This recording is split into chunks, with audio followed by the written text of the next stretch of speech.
Lieutenant Commander Sarah Mitchell stood in the ready room, her flight suit crisp, her helmet under her arm. At 31, she commanded respect without demanding it. Her call sign was Phoenix, earned not through bravado but through a mission where she'd brought home a damaged aircraft that 3 other pilots said was unflyable. "Mitchell, you're up," her squadron commander called. "Standard patrol, but intel says there's chatter. Keep your eyes open." She nodded, feeling the familiar surge of adrenaline mixed with calm focus. This was what she'd trained for. This was who she was. Her wingman, Lieutenant Marcus Chen, fell into step beside her as they walked to their aircraft. "Ready for another milk run, Phoenix?" "There's no such thing as a milk run, Chen, you know that." He grinned. "That's why you're the boss." The FA-18 felt like an extension of her body as she ran through pre-flight checks. Every switch, every gauge, every system, she knew them all intimately. The cockpit was where she felt most herself, most alive. The mission started routine. Clear skies, light winds, standard reconnaissance patterns over the valley. Sarah maintained radio discipline, her eyes constantly scanning instruments and horizon both. Then Marcus's voice crackled in her headset. "Phoenix, I've got movement, 3 o'clock low." The missile lock alarm shrieked. Sarah's training took over instantly. Flares, evasive, break right. But the shoulder-fired missile was already too close. It struck her aircraft's left engine, and suddenly the cockpit was filled with warning alarms and the smell of burning electronics. Phoenix is hit. Engine 1 is gone, losing hydraulics.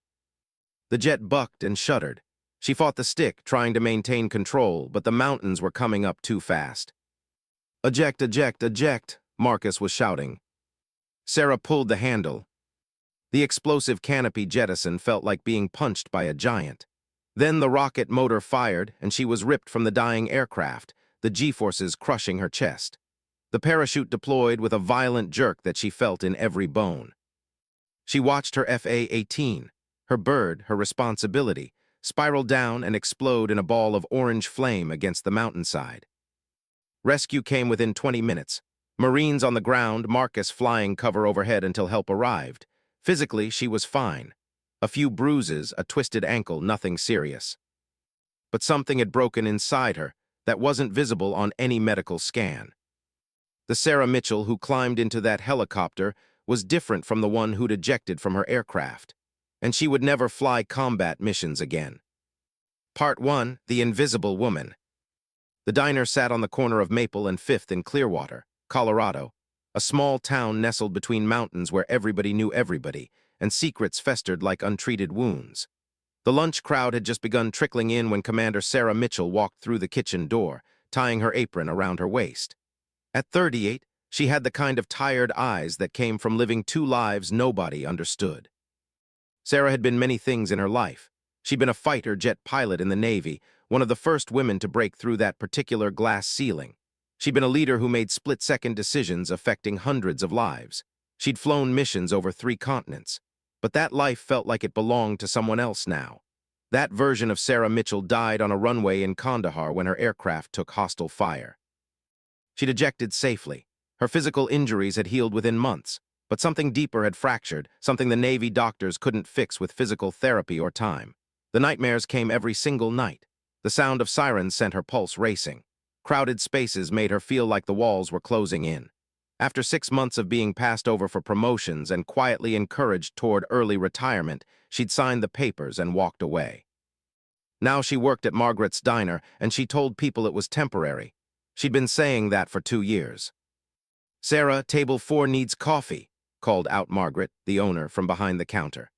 Margaret was in her 70s, with silver hair and the kind of perpetual kindness that made people trust her. She'd given Sarah a job when nobody else would hire someone with a visible limp and the kind of haunted expression that made customers uncomfortable. Margaret had her own reasons for recognizing pain in others. 30 years ago, her daughter Linda had shown up at this very diner with bruises hidden under makeup and excuses. Margaret had looked away then, told herself it was none of her business, that Linda's husband seemed like such a nice man. It wasn't until Linda ended up in the hospital with a fractured skull that Margaret understood the cost of silence. Linda had survived, eventually divorced, but the relationship between mother and daughter had never fully healed. Margaret had spent 3 decades trying to make up for that one failure.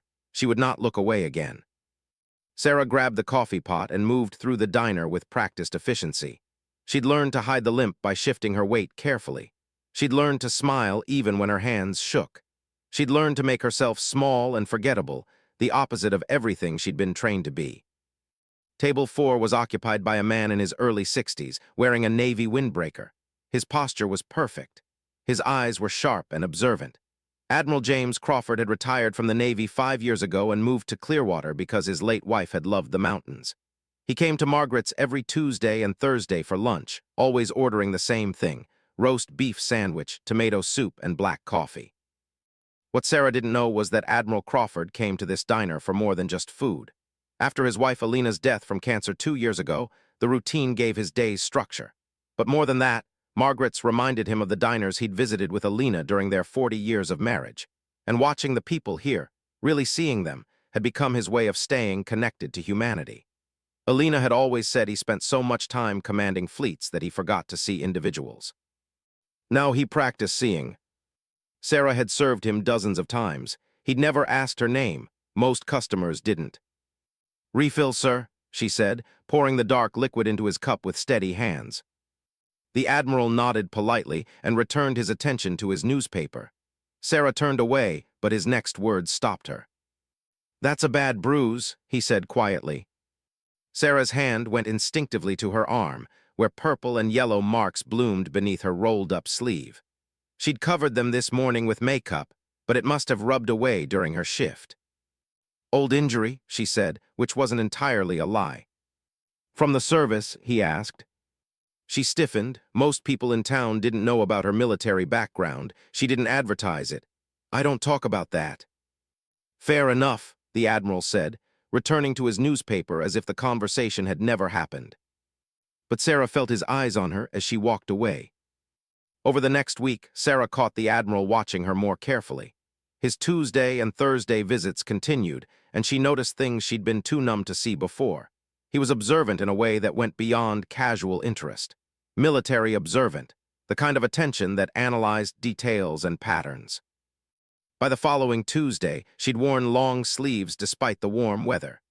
The bruises on her arms were fatting, but new ones bloomed on her ribs, injuries she'd gotten Sunday night when she'd come home late from covering a shift and found her boyfriend, Derek, already drinking on the couch. She didn't even remember what had set him off that time. It could have been anything. Derek had a talent for creating anger out of thin air, turning ordinary moments into explosions of violence. They'd been together for 3 years. He'd seemed so kind at first, so patient with her nightmares and her anxieties. But gradually, kindness had twisted into control. Patience had become cruelty. He'd isolated her from her few friends, told her she was worthless without him, reminded her daily that nobody else would want a broken woman like her. Derek Martinez had learned violence from his own father, though he'd spent his adult life swearing he'd never become that man. But alcohol and insecurity had a way of eroding promises. When Sarah had first arrived in Clearwater, lost, broken, struggling, he'd seen an opportunity. Not consciously, perhaps, but some part of him recognized that a woman with no confidence and no connections was a woman who could be controlled. He'd been gentle at first, building her dependence. Then came the criticism, then the isolation, then the violence. It followed a pattern he didn't even realize he'd inherited. Sarah had survived Taliban rocket attacks and mechanical failures at 30,000 feet. She'd made decisions that kept her entire squadron alive. But somehow, the simple act of leaving Derek felt impossible. "You look like you could use a day off," Margaret said that afternoon, watching Sarah move slowly between tables, favoring her left side. "You're moving like you're in pain." "I'm fine," Sarah said automatically, the word she'd trained herself to say. Margaret didn't push, but her expression said she didn't believe it. She'd heard "I'm fine" from Linda too many times. She knew what it meant. That's when the Admiral came in, earlier than his usual Tuesday-Thursday schedule. It was a Wednesday, mid-afternoon, the diner nearly empty except for 3 elderly customers in the corner booth and Sarah clearing tables. He sat at the counter and ordered coffee. Then he pulled out a small leather notebook and began writing, occasionally glancing at Sarah as she worked. She pretended not to notice, but her military training had taught her how to be aware of everything while appearing to notice nothing. After 20 minutes, he stood, paid his bill, and slid a piece of paper across the counter toward her. On it in neat handwriting were 3 words and a number. You deserve better. 555-0147. Sarah's hands trembled as she picked up the paper. It was a phone number.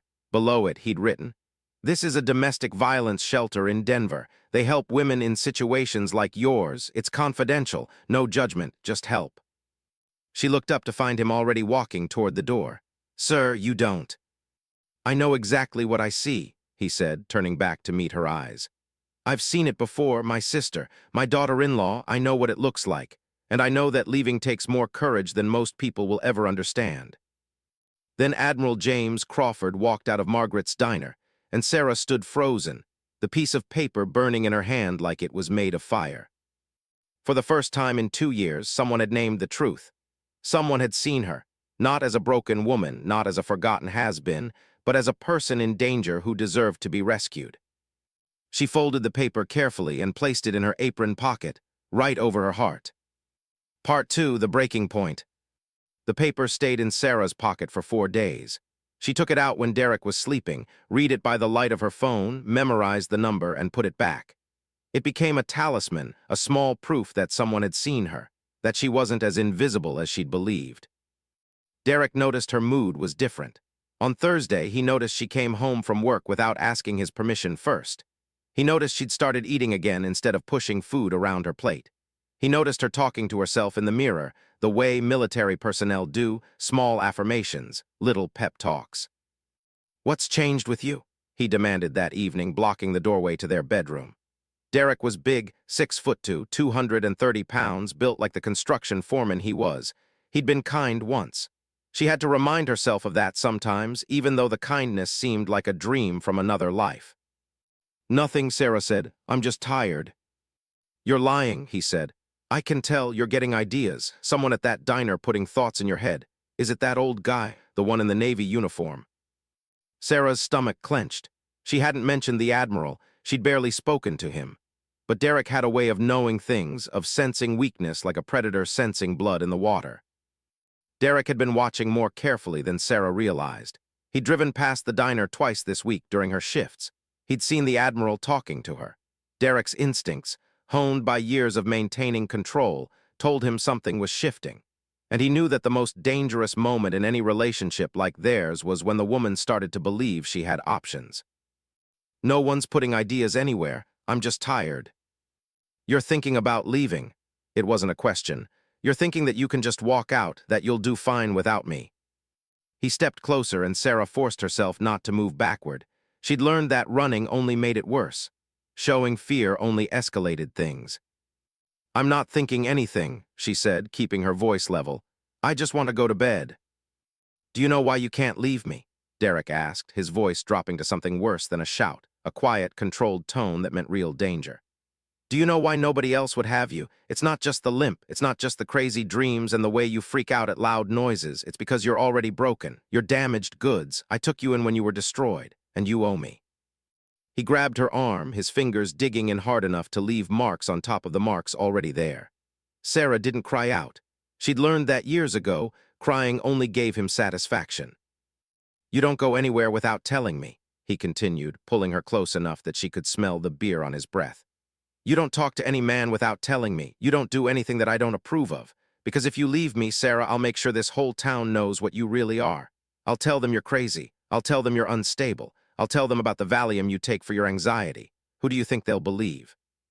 A decorated military woman with PTSD, or a man with a steady job and a clean reputation?"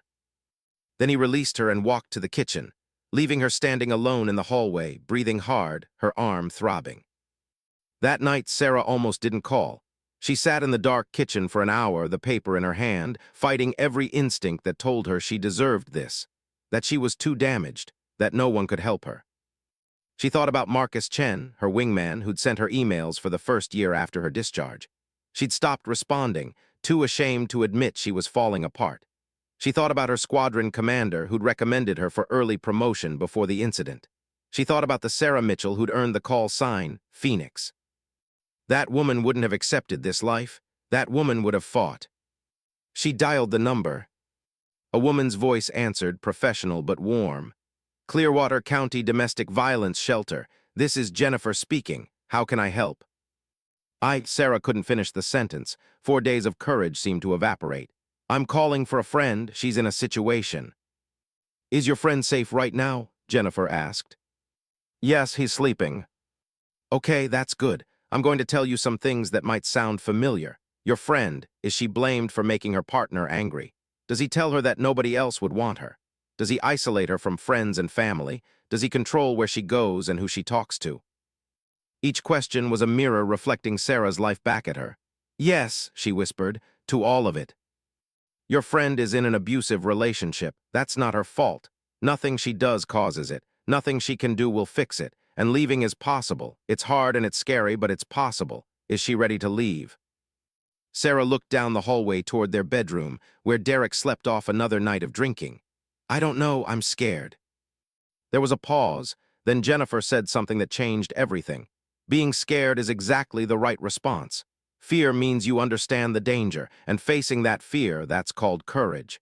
Your friend sounds like a brave woman. After they hung up, Sarah sat in the dark kitchen with the phone in her hand, Jennifer's words echoing. You sound like a brave woman. It was something she'd forgotten about herself. The next morning unfolded in slow motion. While Derek slept, Sarah moved through their house like a ghost. She packed a small bag, clothes, her bank card, her ID, and one photograph of herself in her Navy pilot uniform, looking confident and strong. She also took the acceptance letter from her commissioning ceremony that her mother had framed, still in its box in the back of the closet, evidence that she had once been someone worth believing in. She looked at her reflection in the mirror and barely recognized that woman anymore. But somewhere beneath the fear and the bruises, Phoenix was still there, wounded, grounded, but not destroyed. She called in sick to Margaret's. She called the number again. And Jennifer said, we can pick you up in 2 hours. Pack only what you can carry. Go somewhere public and wait. Sarah chose the public library. She sat at a table near the front windows, her bag at her feet, every nerve alive with terror that Derek would somehow find her. Every man who walked past made her flinch. Every car that slowed outside sent her heart racing. But she stayed. At noon, she left a note on the kitchen table. She didn't apologize, she didn't explain, she just wrote, I'm gone, don't look for me. Then she walked out of the house, and out of the life that had been slowly killing her. When Derek woke up at 1 in the afternoon, hungover and angry, he found the note. His first reaction was rage, white-hot, consuming rage. He threw things. He punched a hole in the wall. He called her phone 17 times, leaving increasingly threatening messages. Then came calculation. Derek knew that the first few hours were critical. If he could find her, convince her to come back, he could regain control. He drove to the diner. Margaret took one look at his face and lied without hesitation. She called in sick. I don't know where she is. He tried her few acquaintances in town. No one knew anything, or they claimed not to. Derek began to understand that Sarah had planned this, and underneath his rage was something unfamiliar, fear. Fear that he'd lost control, fear of what might happen if she actually followed through. The shelter was a nondescript house on a quiet street in Denver. The women there, 6 of them currently living in the facility, looked like ordinary people. A nurse, a teacher, a bank teller, a woman who'd run her own business. All of them had stories that sounded like Sarah's story. They welcomed her without judgment. They welcomed her like she was coming home. Maria, the nurse, was the first to speak to her at dinner that night. I've been here 3 weeks, she said quietly. I was married to a doctor. Everyone loved him. He volunteered at free clinics. He donated to charity. And he put me in the hospital twice. No one believed me at first. Keisha, the teacher, nodded. Mine was a cop. Tell me how you report domestic abuse when your boyfriend is friends with every officer in the precinct. Listening to their stories, Sarah realized something crucial. She wasn't alone. The isolation Derek had built around her was a lie. There were thousands of women like her, and they were surviving. They gave her a clean bed and hot food, and the kind of gentle respect that made her cry for the first time in months. But it was Jennifer, the counselor, who asked the question that would change everything. Sarah, are you going to press charges? Against Derek? Sarah hadn't even let herself think about it. It's just, domestic disputes don't usually go anywhere. He hasn't done anything that would leave proof. Tell me what he did, Jennifer said gently.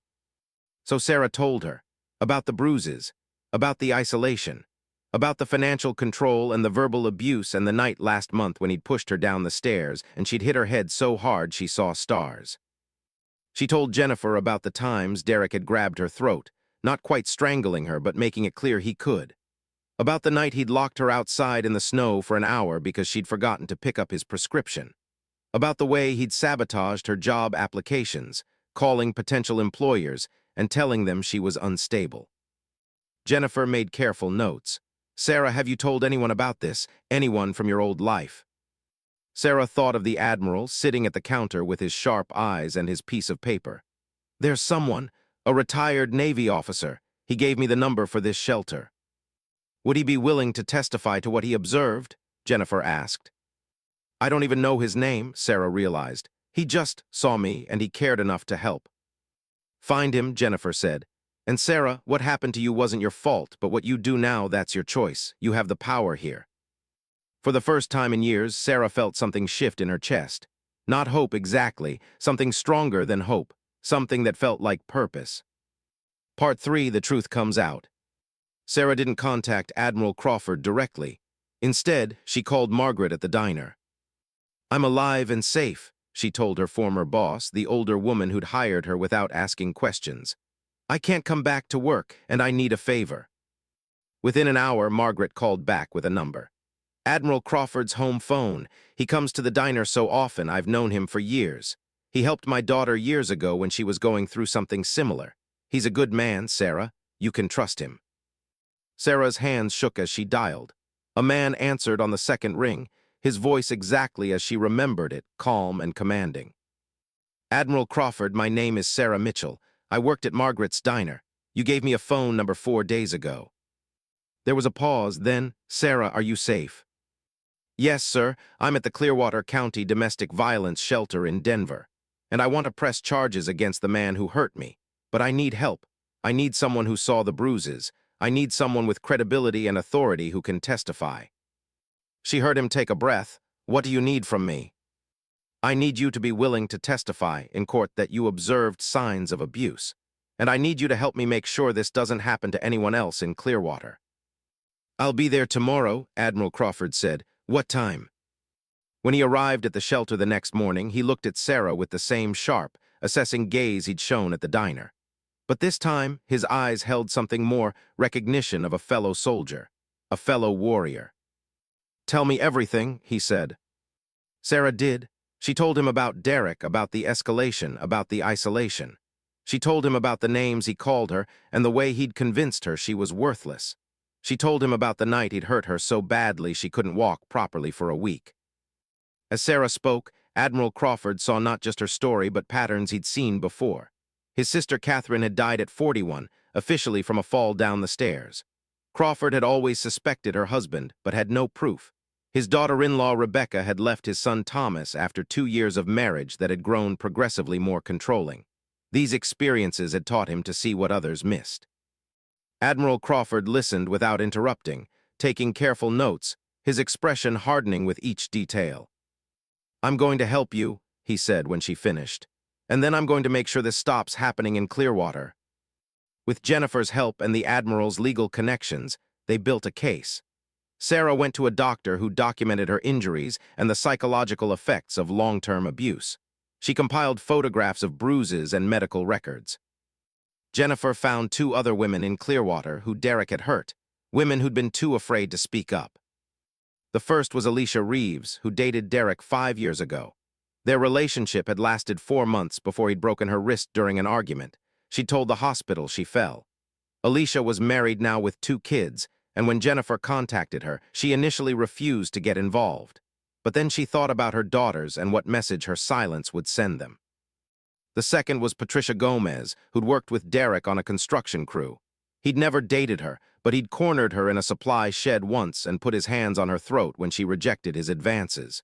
She'd quit the next day and never reported it. Now, hearing that someone was finally standing up to him, she wanted to help. The wheels of justice, though slow, began to turn. But it was Admiral Crawford's next move that shook the entire town.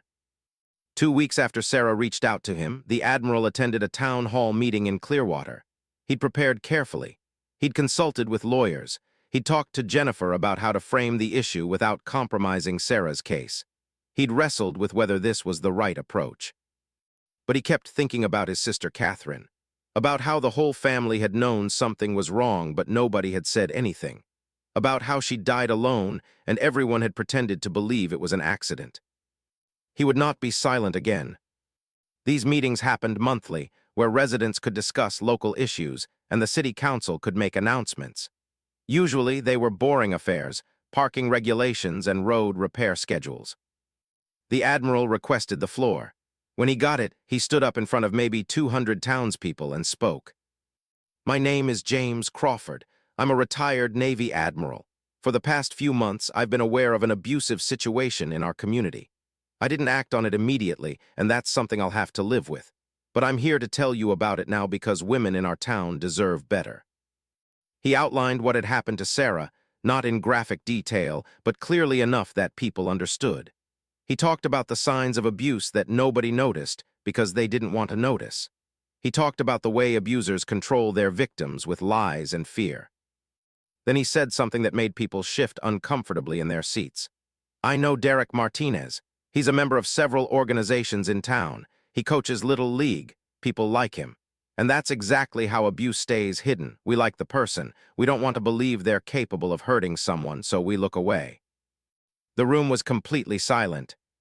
In the back, Derek Martinez sat with his brother and several friends from the construction crew. His face was red. His fists were clenched. His brother put a hand on his arm, whispering, "Don't, not here." Derek wanted to stand up to shout to call the Admiral a liar, but some instinct for self-preservation kept him in his seat. "But Sarah Mitchell is here tonight to tell your story," Admiral Crawford continued. "And I'm going to ask you to listen, not with judgment, but with compassion and the commitment to make our town a safer place." Sarah stood up from where she'd been sitting in the back row. Her legs shook as she walked to the front, but her spine was straight. Her shoulders were back. She looked like what she'd always been underneath, a warrior. For a moment, she was back in the ready room at Kandahar, briefing her squadron before a mission. Nervous but confident, scared but capable, Phoenix. "My name is Sarah Mitchell," she began, her voice steady, "and I was held prisoner in my own home."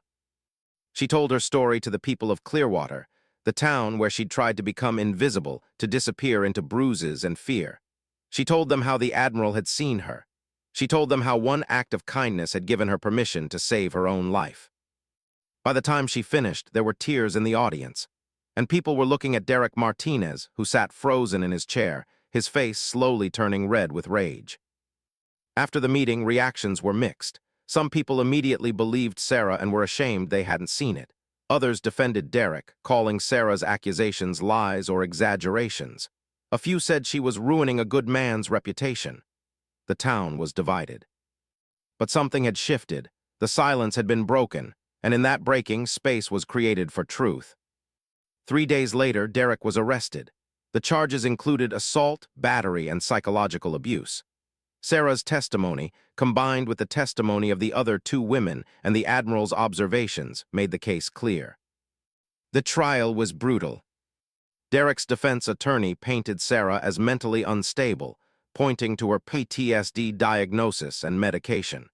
He suggested she'd fabricated the abuse to explain her own failures. He brought character witnesses who testified that Derek was a pillar of the community. Sarah had to sit through days of testimony that questioned her sanity, her memory, her motives. There were moments when she wanted to run. Moments when the courtroom felt like that cockpit in Kandahar, alarms screaming, systems failing, everything falling apart. But Admiral Crawford sat behind her every day. And Margaret came, and Jennifer, and Maria and Keisha from the shelter, and Alicia and Patricia, the other survivors. She wasn't alone. The trial lasted 2 weeks. In the end, Derek was convicted on all counts and sentenced to 5 years in prison. But what happened after the trial was what truly transformed Clearwater. Part 4, The Strength She Carried. The verdict came down on a Tuesday morning in March, guilty on all counts, 5 years in state prison. Sarah sat in the courtroom with Jennifer on one side and Admiral Crawford on the other. When the judge read the verdict, she felt something release in her chest, not relief exactly, but a kind of closure. A recognition that the danger had passed. That the person who'd spent 3 years convincing her she was worthless had been held accountable. Derek was led out in handcuffs, and his eyes found hers one last time. They held pure hatred, the kind that said he regretted nothing except getting caught. Sarah didn't look away. That night was the first night in 3 years she slept without nightmares. Not because the trauma was gone, but because for the first time, her subconscious mind believed she was truly safe. But the trial's end wasn't the end of the story. In fact, it was just the beginning. That evening, Admiral Crawford invited Sarah to dinner. They went to a small Italian restaurant in Denver, away from the spotlight of Clearwater. They sat across from each other at a quiet table, and the Admiral ordered wine for both of them. "I want to tell you something," he said. "When I was in the Navy, one of my most important jobs was recognizing leaders. It's a skill that never goes away. And Sarah, you're a leader. You always have been." "I don't feel like a leader," Sarah said quietly. "I feel like someone who got lucky." "You don't get lucky by accident," the Admiral replied. "You survived combat operations. You survived something most people would have been destroyed by. And now you faced down your attacker in court and won. That's not luck, that's character." He leaned forward slightly.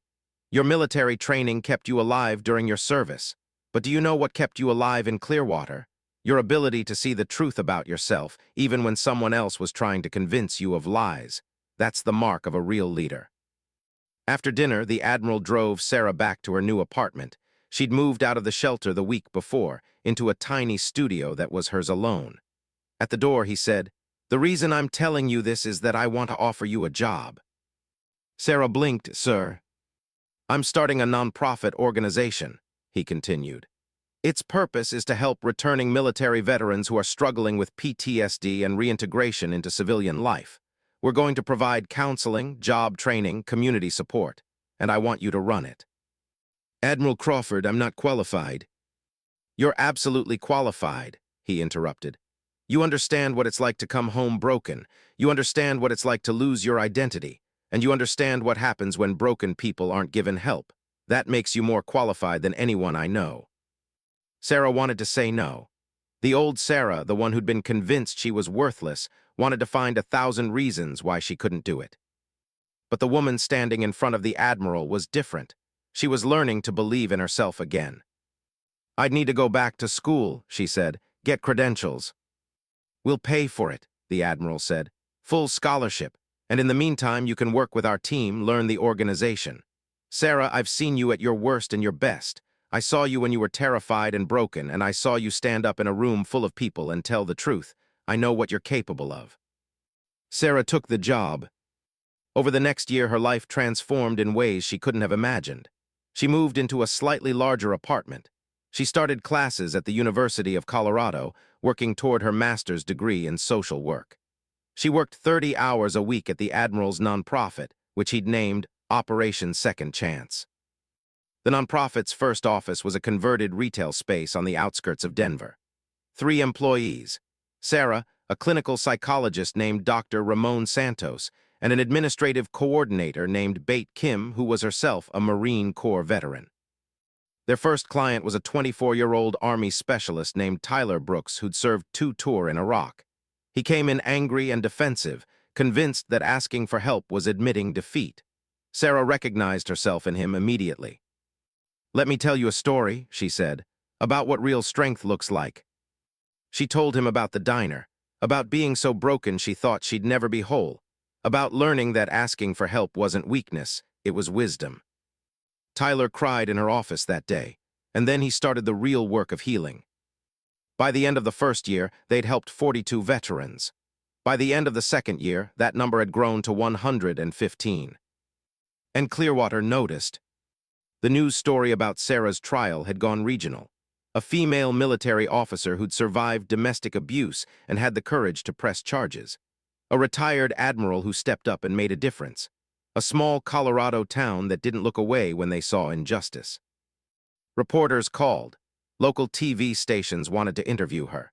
She declined most of it, but she gave one long-form interview to a documentary filmmaker who was interested in the intersection of military trauma and domestic violence. In that interview, sitting on the porch of her apartment with the mountains visible in the distance, Sarah said something that would be quoted in articles and shared on social media. We tell soldiers to be strong. We train them to be warriors. We ask them to do things that damage their souls. Then we send them home and we're shocked when they struggle. And we're even more shocked when someone tells us the person we love is hurting them, because we've invested in the myth of the warrior that they're indestructible. But soldiers are human beings. They break. They need help. And the strongest thing any of us can do is ask for it. The Admiral watched the interview with pride. He'd gambled on a broken woman at a diner counter, and that gamble had paid off. Not because she'd become someone new, but because she'd become fully herself again. By the second year, Operation Second Chance had 20 employees. By the third year, they'd helped 237 veterans successfully reintegrate into civilian life. They'd established partnerships with mental health facilities across Colorado. They'd created job training programs specifically designed for people with PTSD. They'd also established something unexpected, a support group specifically for female veterans and military spouses experiencing domestic abuse. It met every Thursday evening. Sarah ran it herself. One Thursday, a woman named Captain Lisa Morrison showed up. She was still active duty, stationed at Peterson Air Force Base. Her husband was also military, a major who everyone respected, and he was hurting her. Lisa had resisted coming for months. She'd told herself it wasn't that bad, that she could handle it, that reporting it would destroy both their careers. Sarah looked at her and saw herself 3 years ago. "You can handle combat," Sarah said gently, "but you shouldn't have to handle this. There's no medal for surviving domestic abuse in silence." Lisa broke down, and then she began the process of saving her own life. And Sarah had become known throughout the military community as someone who understood, someone who got it. One day, almost exactly 2 years after she'd called the domestic violence shelter, Sarah was in her office at Operation Second Chance when a young woman came in. She was thin and nervous, with bruises that she tried to hide under long sleeves. Sarah knew that look. She knew the fear in those eyes. "Come sit down," Sarah said gently. "I want to tell you a story." She told the girl about the diner, about the Admiral, about the piece of paper that had saved her life, about the courage it took to ask for help. And as she watched the girl's eyes fill with tears of recognition, Sarah understood something the Admiral had been trying to tell her all along. Her greatest strength wasn't in the skills she'd learned as a pilot. It was in her willingness to be vulnerable, to admit she was broken, to let others help her, and then to use that experience to help others find their way out of the darkness. That was real leadership. That was the strength that changed towns.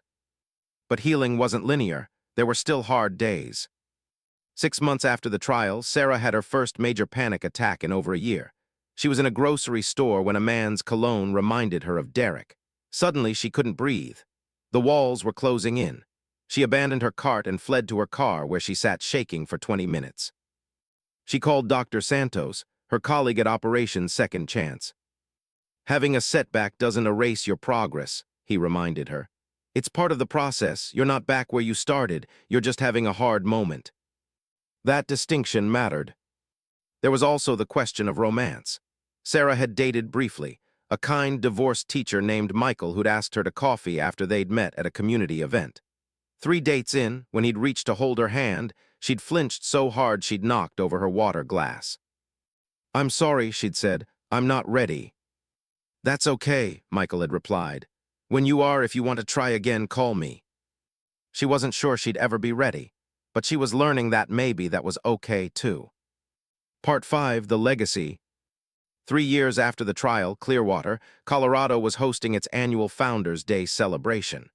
It was the kind of small-town event that had been happening for 50 years.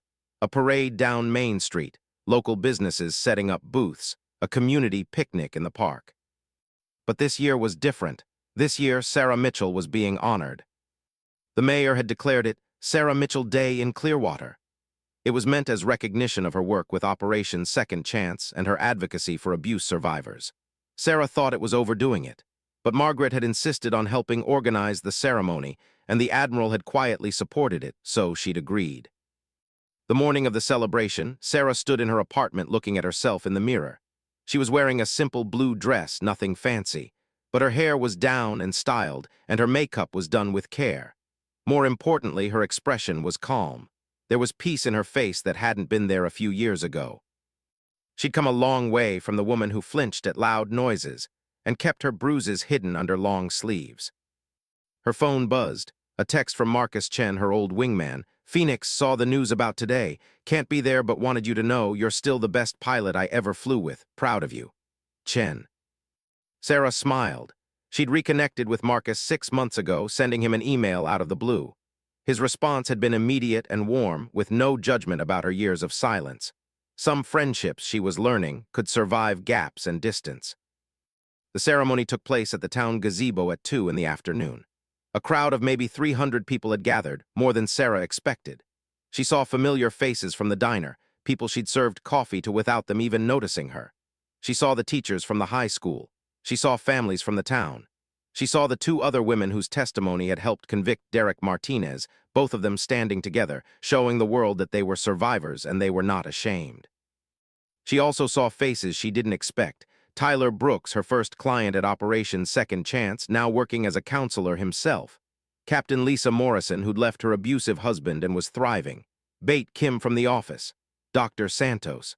A dozen other veterans whose lives had intersected with hers. The mayor gave a short speech about the importance of standing up for what's right. Then Admiral Crawford took the microphone.